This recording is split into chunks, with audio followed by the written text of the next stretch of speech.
Hi అండి, welcome to my channel Bhagyalakshmi పచ్చ. ఎలా ఉన్నారు? బాగున్నారా? నేను కూడా చాలా బాగున్నానండి. ఈ వీడియో కిచెన్ టవల్స్, మనం కాళ్ళు దుడుచుకునే పట్టలు ఉంటాయి కదండి, వాటిని సింపుల్గా నీట్గా ఎలా క్లీన్ చేసుకోవాలని ఈ వీడియోలో చూపిస్తాను. ముందుగా కిచెన్ టవల్స్ క్లీన్ చేసుకోవడానికి ఒక గిన్నెలో కొన్ని వాటర్ తీసుకొని ఈ వాటర్ను పొయ్యి మీద పెట్టి వేడి చేస్తున్నాను. గిన్నె కూడా పాత గిన్నె తీసుకున్నానండి. కిచెన్ టవల్స్ అంటే ఎక్కువ జిడ్డు మురికి అనేది ఎక్కువగా ఉండిద్ది కదా, అందుకని పాత గిన్నె ఒకటి తీసుకున్నాను. పాత గిన్నె తీసుకొని ఇందులో కొన్ని వాటర్ తీసుకొని పొయ్యి మీద పెట్టి వేడి చేస్తున్నాను. ఇందులో కొంచెం సరుపు వేశాను. సరుపు వేస్తే ఈ కిచెన్ టవల్స్కున్న మురికి జిడ్డు అనేది త్వరగా పోయిద్ది. అందుకని ఇందులో కొంచెం సరుపు వేసి బాగా కాగనివ్వాలి. తెరల కాగాలి చూడండి, తెరలేటట్టు కాగనివ్వాలి. అప్పుడే మన కిచెన్ టవల్స్కున్న మురికి జిడ్డు అనేది నీట్గా పోయిద్ది. ఇవ్వండి, ఈ టవల్స్ తీసుకొని ఈ వాటర్లో పెట్టేస్తున్నాను. నేను గ్యాస్ పై క్లీన్ చేసుకోవడానికి 2 టవల్స్ వాడుకుంటానండి. ఒక టవలేమో గ్యాస్ పై దగ్గరే ఉంచుకుంటాను. ఇంకొక టవలేమో పనంతా అయిపోయిన తర్వాత మనం గ్యాస్ పై క్లీన్ చేస్తాం కదండి, దానికి వాడుకుంటాను. ఈ టీషర్ట్ ఏమో మనం వేడి వస్తువులు పట్టుకుంటాం కదండి, ఏమన్నా అన్నం వండినా కూర వండినా అవన్నీ వేడి వేడి పట్టుకోవడానికి ఆ టీషర్ట్ అనేది వాడుకుంటాను. అదైతే కొంచెం పెద్దది, మనం వేడి వస్తువులు పట్టుకున్నా కూడా మనకి వేడి అనేది తగలకుండా మందంగా ఉండిద్దని ఈ టీషర్టు వాడుకుంటాను నేను కిచెన్ టవల్స్ అనేవి ప్రత్యేకంగా కొనక్కరానండి. ఇంట్లో మనకి పాత కండవలు కానీ పాత ఏ ఒకటి ఉంటానే ఉంటాయి కదా, అవి చిన్న చిన్న ముక్కలుగా చేసుకొని నేను వాడుకుంటాను. ఇవి చల్లారేలోపు ఈరోజు కాళ్ళు తుడుచుకునే పట్టలు ఉతకాలన్నాను కదండి, వీటికి కూడా మురికి అనేది పోవాలంటే ముందు సరుపులో నానబెట్టుకోవాలి. కొంచెం సరుపు తీసుకొని ఈ టబ్లో వేసి ఇదిగోండి వాటర్ పోస్తున్నాను. వాటర్ పోస్తే నురుజు అనేది బాగా పైకి వచ్చిద్దండి. సరుపు అనేది వాటర్లో బాగా కలిసిపోయిద్ది. మనం చేతితో ఇలా గిలక్కొట్టామంటే నురుజు బాగా వచ్చి సరుపు వాటర్లో బాగా కలిసిపోయిద్ది. బాగా నురుజు వచ్చిన తర్వాత ఇంక ఈ పట్టలన్నీ నానబెడతాను. ఈ పట్టలను మనం కనీసం 1 గంట సేపైనా ఈ సరుపు నీళ్ళలో నానబెట్టాలి. అప్పుడే మురికి అనేది త్వరగా ఈజీగా పోయిద్ది. ఈ పనులన్నీ మనం ఉదయమే చేయాలండి. అసలే ఎండాకాలం, ఎండలు ఎక్కువగా వస్తున్నాయి. ఎండ పడిందనుకోండి ఈ పనులు అస్సలుగా చేయలేము. అందుకని నేను ఉదయమే ఈ పనులు మొదలు పెట్టుకున్నాను. టిఫిన్ చేసి మా అబ్బాయిని స్కూలుకు పంపించేసి ఇంక ఇదిగోండి ఈ పని అనేది మొదలుపెట్టాను.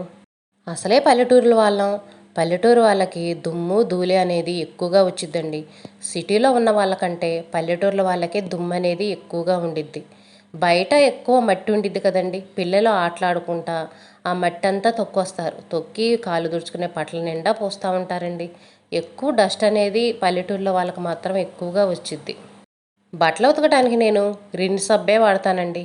రిన్ సబ్బు కానీ సర్ఫ్ ఎక్సెల్ సబ్బు కానీ ఈ రెండే వాడతాను. ఈ రెండైతే మురికనేవి త్వరగా పోయిద్దని నేను ఎక్కువ శాతం ఇవే వాడతాను. ఎక్కువ రిన్నే వాడతాను. సర్ఫ్ ఎక్సెల్ కూడా చాలా తక్కువ వాడతాను. కిచెన్ టవల్స్ ఇందాక ఉడకబెట్టాను కదండి, ఇవి చల్లారిపోయినాయి. ఇంకా వీటిని ఇదిగోండి ఇలా ఉతికేస్తున్నాను.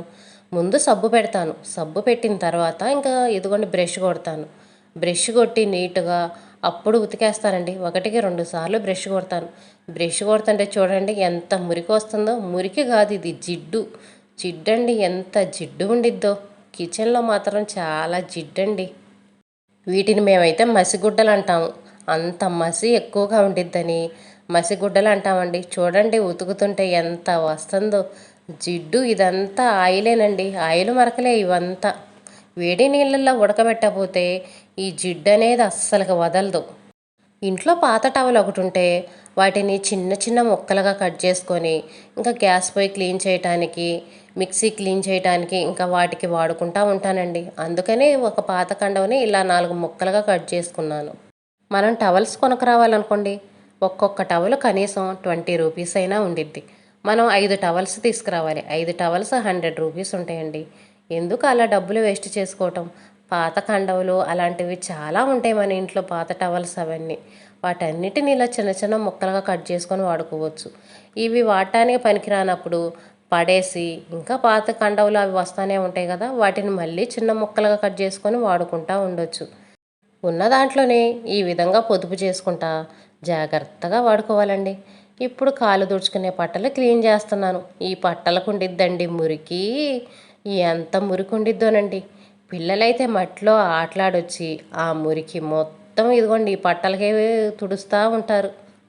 కాళ్ళు తుడుచుకునే పట్ల మాత్రం నెలకొక్కసారే క్లీన్ చేస్తానండి. వారానికి 10 రోజులకి అలా అయితే క్లీన్ చేయను. నెలలో ఒక్కసారే క్లీన్ చేసుకుంటాను.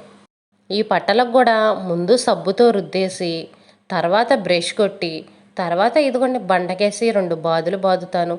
బండకేసి బాదకపోతే మాత్రం వీటికున్న మురికి అస్సలుగా బాదండి. మురికి మామూలుగా ఉండిద్దా పల్లెటూరులో వాళ్ళకి. వీటిని ఉతికేటప్పుడు పిండి ఉతుకుతానండి. ఈ మురికి నీళ్ళని మన మీద పడకుండా ఉంటాయిలే అని వీటిని పిండేసి తర్వాత నేను ఇలా బండకేసి బాదుతాను. నీళ్ళతో ఉతికామంటే ఈ నీళ్ళు మొత్తం మన మీద పడతాయండి. పక్కనే గాబు ఉండిద్ది నాకు. గాబులో వాటర్ అన్నీ నేను అంట్లు కడగటానికి అన్నిటికీ వాడుతూ ఉంటాను కదా, అందుకని మురికి నీళ్ళు అందులో పడకుండా ఉండటానికి ఇదిగోండి ఈ విధంగా పిండుతాను. పిండిన తర్వాత ఇలా బండకేసి బాదుతాను. ఈ కాళ్ళు తుడుచుకునే పట్ల కూడా నేను కొనుక్కొచ్చినవి కాదండి. నా పాత చీరలోనే కదా, పాత చీరలతోటి ఇలా పట్టల్లాగా కుట్టించాను. 3 పట్టలు కుడితే 200 అంటండి. మనం బయట ఒక్క కాళ్ళు తుడుచుకునే పట్ట కొనుక్కోవాలంటేనే కనీసం 200, 150 లేనిదే మనకు పట్ట అనేది రాదు. అందుకని నా పాత చీరలుంటే వాటి చేత ఇలా పట్టల్లాగా కుట్టించాను. కాళ్ళు తుడుచుకునే పట్టలు కూడా మరిన్నే కుట్టించుకున్నానండి. కొన్నేమో రోజువారీ వాడుకుంటాను. కొన్నేమో ఎవరన్నా వస్తున్నారు అనుకున్నప్పుడు చూడటానికి మురిగ్గా ఉంటాయి కదా ఈ పట్టలు, అలాంటప్పుడు అవి తీసేసి కొత్తవి వేస్తూ ఉంటాను. మన పాత చీరలే కదండి, 200 పెడితే 3 పట్టలు 4 పట్టలు వస్తున్నాయి. అందుకని మరిన్నే కుట్టిస్తాను నేను. కాళ్ళు తుడుచుకునే పట్టలు కూడా మొత్తం ఉతకటం అయిపోయిందండి. వీటిని ఇప్పుడు జాడిచ్చేస్తున్నా. వీటిని కనీసం 2-3 సార్లైనా జాడించాలండి. అప్పుడే వీటికున్న మురికి అనేది పోయేది. చూడండి ఎంత మురికి వస్తుందో. వీటిని జాడిచ్చేసి పక్కన పడేస్తున్నానండి. లాస్ట్లో పిండుతాను. లాస్ట్లో పిండి ఆరేస్తాను. 2-3 సార్లైనా కనీసం జాడించాలి. గొందిలో అలాంటి వాటికి కాళ్ళు తుడుచుకోవడానికి మన పాత లంగాలు ఉంటాయి కదండి, ఆ లంగాలు వాడతాను. మన పాత బట్టలు కూడా వేస్ట్గా పడేయాల్సిన అవసరం లేదండి. దేనికో దానికి వాడుకుంటూ ఉండొచ్చు. ఇంక ఈ పట్లన్నీ జాడిచ్చేసి ఇదిగోండి డాబా మీద ఆరేస్తున్నాను. డాబా మీద అయితే త్వరగా ఆరిపోతాయిలని డాబా మీద ఆరేస్తున్నా. కింద అయితే అంత ఎండ రాదండి, మాకు ఎండ చాలా తక్కువగా వచ్చిద్ది. అందుకని డాబా మీద ఆరేస్తున్నా. నార్మల్గా రోజువారీ వాడుకునే బట్టలు అయితే కిందే ఆరేస్తాం, కానీ ఇవైతే కొంచెం మందంగా ఉంటాయి కదా, లేటుగా ఆరుతాయిలని డాబా మీద ఆరేసాను. ఇంక ఇదిగోండి కిచెన్ టవల్స్ కూడా ఉతికాను కదా, వాటిని కూడా నీట్గా జాడిచ్చేసి వీటిని కిందే ఇక్కడ ఇంట్లో తీగ మీద ఆరేస్తున్నాను. పాత టవల్సేగా పడేయొచ్చు కదా, ఎందుకు వీటిని ఇంత జాగ్రత్తగా ఉతుకుతున్నారనుకోవచ్చు. పడేస్తూ ఉంటే పాత వస్తువులు ఏవైనా సరే ఉండవండి. వీటినైనా జాగ్రత్తగా పొదుపుగా వాడుకోవాలి. అప్పుడే మనకు పొదుపు అనేది కూడా తెలిసిద్ది. ఉన్నాయి కదా అని పడేస్తూ ఉంటే ఏ వస్తువులు ఆఖరికి లేకుండా పోతాయి. వీడియో నచ్చితే లైక్ చేయండి, సబ్స్క్రైబ్ చేసుకోండి.